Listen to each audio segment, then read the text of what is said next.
Hello, welcome back to my channel, and we are still doing Messy May. Feels like the longest month of my life, but it's great. I'm having a lot of fun. So I will be doing a walkthrough at the very end of all the pages. We are second to last day, guys. This is crazy. And today's theme is stitching. So I have grabbed a little tiny portable sewing machine, buttons, why not? And I've got some ideas of what I want to do, but I am still, again, as always, not completely decided. I do have this. This is a square punch. And I like to use this to create squares, obviously, out of pictures that maybe I didn't like all of them. Now, yesterday we did so many monoprints. If you didn't see, sorry, jelly prints. If you didn't see that video, by all means, go check it out. It's what created this guy. But I have so many pages, and not all of them are my favorites. So what I can do is I can chop them up. Now, this is from a pack of papers I got, but it just shows you, sometimes, you know, you can buy packs with squares already cut. But what I love to do is create squares and then place them on the page. Let's see if we can fit this, how many we can fit in a row. If it can fit 3 perfectly, I'll be so pleased. Let's see. May not work. Might have to cut them down. Yeah, we're gonna have to cut these down. But basically, I like the idea of doing almost like a quilt page of papers, and then I don't have to actually sew them. I can just draw stitch marks with a black pen. Now, the reason I was thinking that could work well with this as the spread on the side is because I used a lot of the same colors yesterday and could chop those down, mix and match some of these. Let me show you for an example. Say I like this moment here. I like to do it upside down, by the way, so I can see what I'm cutting out. So let's say, actually that looks like a tile. Let's have a look, see what picture or moment I like the most. Okay, I like that one, maybe there. So then I upside down cut him, which is not the way you're supposed to do it, but then, just to show you, we have a piece, and that could end up being a tile that I sew together on the page. Now, I do have an example of this, and this was not an original thought that I had, by the way. I actually think I learned about this technique from an artist last year. So here's another book I've been making my way through in the junk journal fashion. I think I did Messy May last year, a couple of them, not many. And there we go. It looks like this at the end, and you just do little stitching of moments as if it's like a sewn quilt. I love the use of pieces like that, and you can draw over the top. So that was what I'm thinking today for stitching. I do want to mention that Kia.creates on Instagram is actually the person who showed this technique last year for the prompt of Patchwork during Messy May 2023.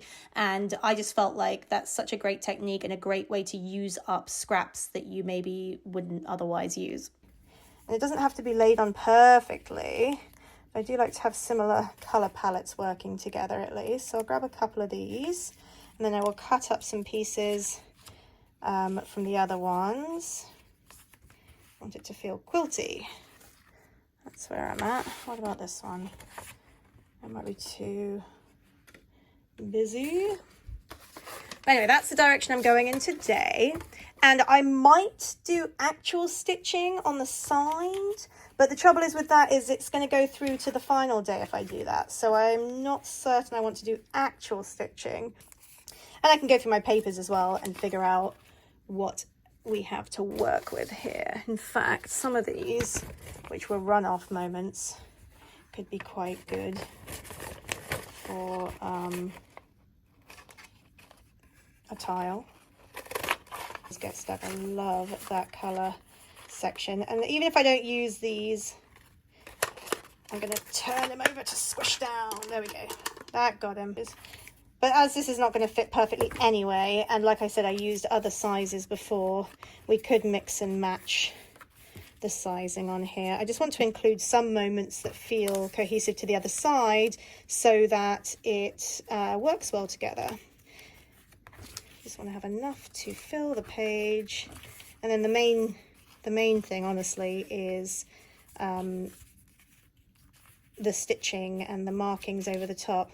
It's a very simple and speedy process doing this kind of piece, but I often have fun Oh, a lot of fun doing it. All these brown bits, but I like that it's also got moments of that stencil as well.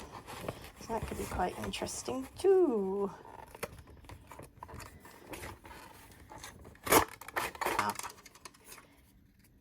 As you can see, I'm just sort of mixing and matching, pretending they're little bits of fabric. And anything I don't use, I can use again on a different page. So there's always a way to use everything. So let's see. I also have this that I could put as a strip and sew, quote unquote, sew down the edge, even if it's not actually sewn. Just pretend it's a patch. I like the square because it's pretty easy for me to arrange. And so I'll keep going with this placements, pretending it's little squares of fabric. Maybe down here. I need to have some blank pieces in between, because if you're doing something like a quilt, that tends to happen. Some really pretty moments. And one of my favorite things about this kind of piece is you can focus in on some moments that you really like. Like that on its own, on this whole big piece, was not very exciting, but when you look at it individually as a square, there's so much interest going on. All right, bring on the speed through. So it's typical of me that I like to move things around and change the placement of things while I'm mid-flow. That's totally my vibe. I did stick them down onto the page. I cut shapes out of the pieces that I picked, and then sometimes cut them down even smaller to space them out over the piece. I was thinking patchwork quilt type vibes, but I really like the idea of layering different sizes on top of each other as well. And knowing that I was putting stitching on after the fact, I knew this would work. Okay, so I have all these squares and shapes put on the page. Some are mixed media papers that I've used, but majority are actually just from the playtime yesterday, because then I can tie in some of the colors on the other side.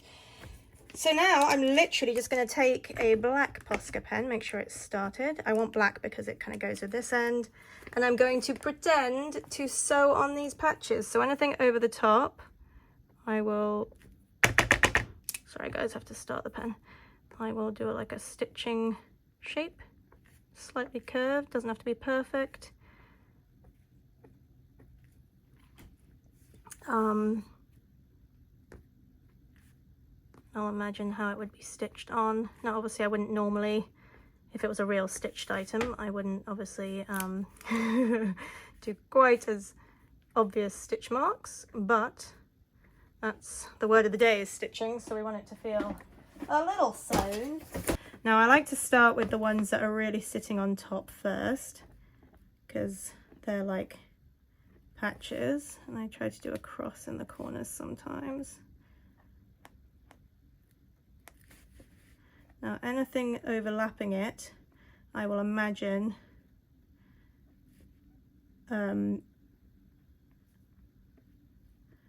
would be the part that's covered. So I might do different coloured stitching, by the way, or I might not even do all of them. I might just do the ones that are like patches on top, like these ones that I'm currently drawing little lines around. It's a really fun way to use up little baby scraps of paper. I think it's a great idea. I've got to be careful here because I'm still wet, so let's turn them around.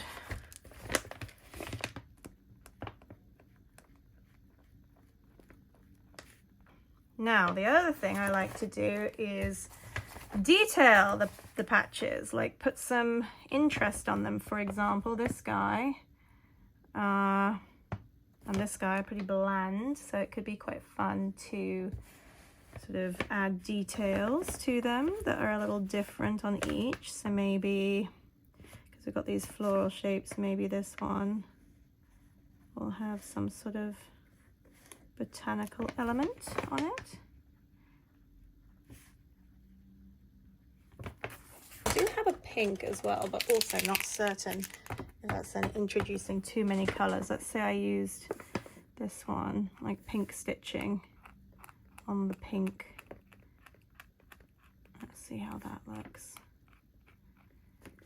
That could work. I might do some stitching on the edges too, to suggest it goes off the page. That's quite cool. How cute, sorry, not cool. As with every day, I'm just sort of playing with ideas as they come to me. Not such a set plan today. Maybe do some little flower shapes, or 4 petal flowers, which I don't think exist at all. Let's add a 5th flower petal.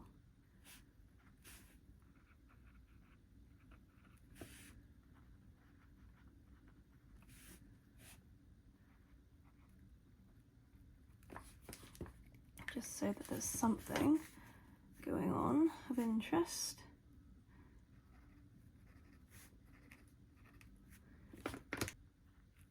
Just trying to tie in the colours as much as possible. I want to do some big black moments like so, perhaps. Really ties into that stitching idea, perhaps. Or is that too harsh? I don't know. Quite like it. Okay, let's trim you down, buddy. Make sure it's all... Now I have had a lot of quotes on each page. Don't know what I would do for a stitching quote.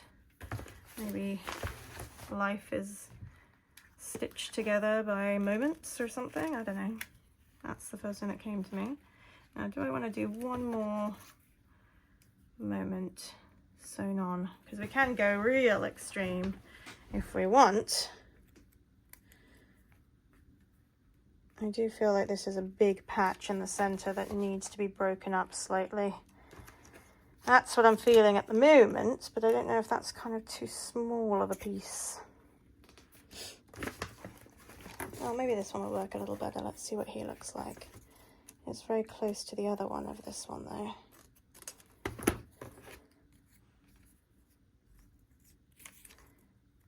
But I also kind of like that as well. Because I like that when you put it over the top like this, you have to redo the stitching, because now we're stitching this on top.